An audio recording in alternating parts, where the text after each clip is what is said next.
YouTube? Welcome back to the channel. For those of you stopping by for the first time, do me a real quick favor. See that red subscribe button down below? Go ahead and push that and show your support for the channel. For those of you stopping by that have been here before, welcome back to TLTG Reviews, my friends. Glad you came to see me tonight. So, finally had a full wearing on a recent acquisition to the collection. Was sent to me by E.J. Wells over at Happyland Studios. Of course, any and all opinions are my own. I gotta tell you what, I was not necessarily surprised because he makes nothing but just home run, banger, amazing fragrances. But it's a lot more versatile than I thought it was initially upon the first spray I did on my hand. And I'm pretty excited to tell you guys what I found with it. So, 7th release from the house, Happyland Studios, 7. Difference with this bottle from the rest is it's painted black.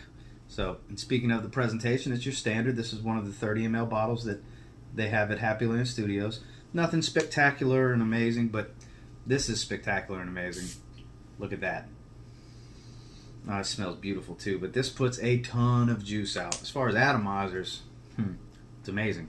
But presentation, like I said, nothing crazy, super exciting. It's a standard bottle. The separation from this to the rest in the house is the painted black glass, but it's basic, but it's not the most basic thing I've ever seen. So for that, I will give the presentation a 6.5 out of 10. Now, let's get into this scent, because this is where this thing really shines. So, notes on this one are citrus notes, mandarin rind, neroli, jasmine, rose, pink pepper, amber, musk, and benzoin.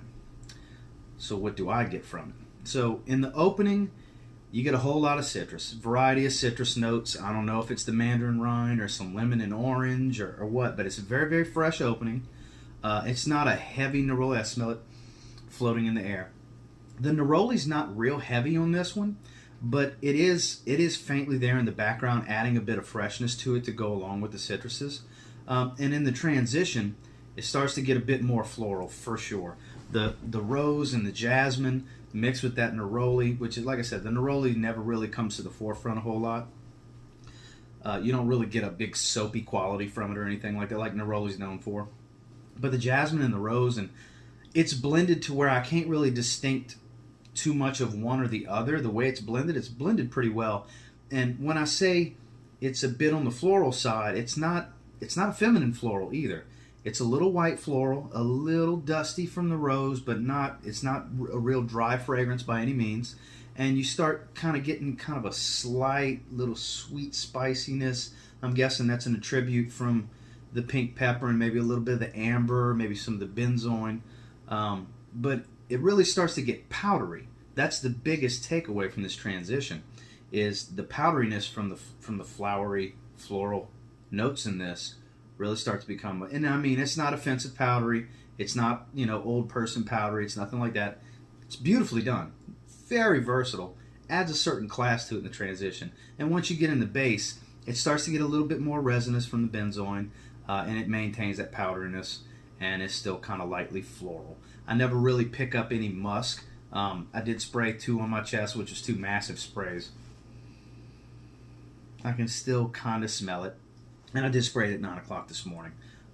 So on the scent, like I said, this is much more versatile than I thought it was. It does have a class and elegance. It's actually quite aromatic for something that does not have lavender in it.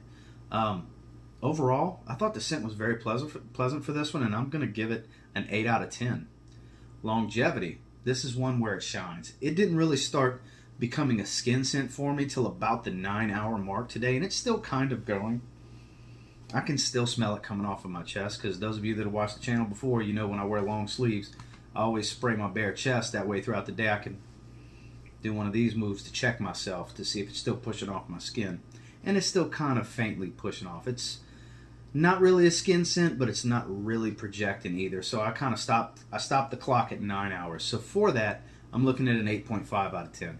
This is definitely going to get you through your workday, far above and beyond the longevity you need for any type of event or going out type of festivities that you're going to do.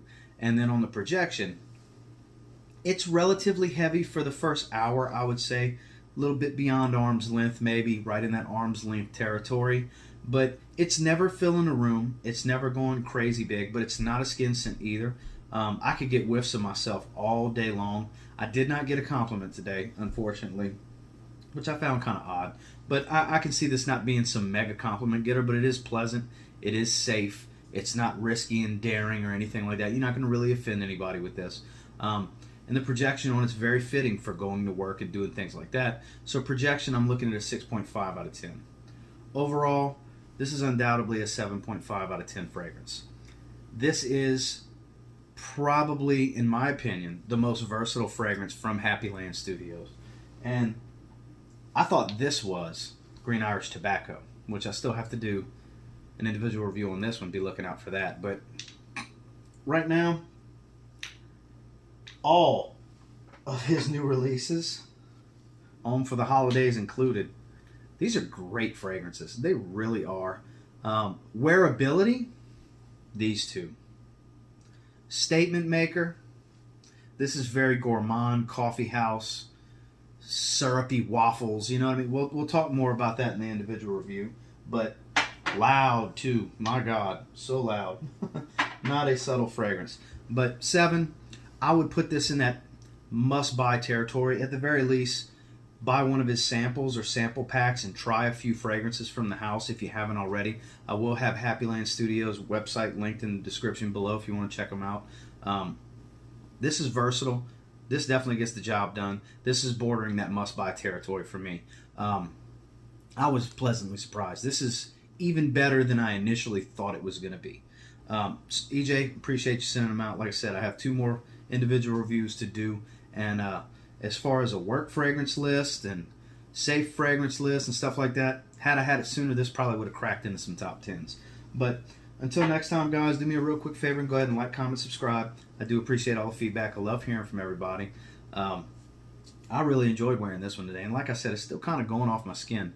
I was surprised nobody said anything about it in that first 2 hours or so while I was at work, because it was pushing off my skin pretty good.